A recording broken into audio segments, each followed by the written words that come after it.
o hindi totoo? Pili ang best dog mula sa iba't ibang breed. Disqualified naman ang aso kung pinutol ang buntot o tenga nito dahil ipinagbawal na ito sa Switzerland. Unang beses na inorganisa ng Switzerland ang World Dog Show na ginanap noong August 24 to 27. Ang ang breed ng aso na lumok sa ibang kasikat na St. Bernard, ibang national breed ng Switzerland mula pa noong 1884. Sabi po sa mga nagkakapunan, isang buhay na bulate ang nakuha sa utak ng isang babae sa Australia. Mahaba 8 centimeters o 3.1 inches ang roundworm na natagpuan sa 64 na taong gulang na pasyente.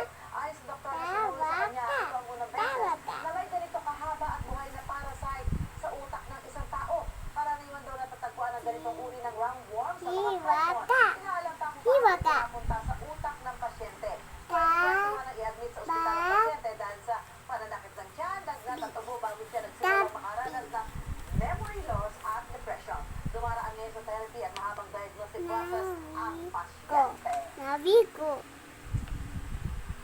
Pagpagmula tayo sa balitang yun. Oo nga eh, oo. Navigo. Ay, naligo. Navita. Navigo. Navigo. Pinago. Pinago. Nagago. Navago. Ang industriya ng pagdadra ay walang pinipiling edad.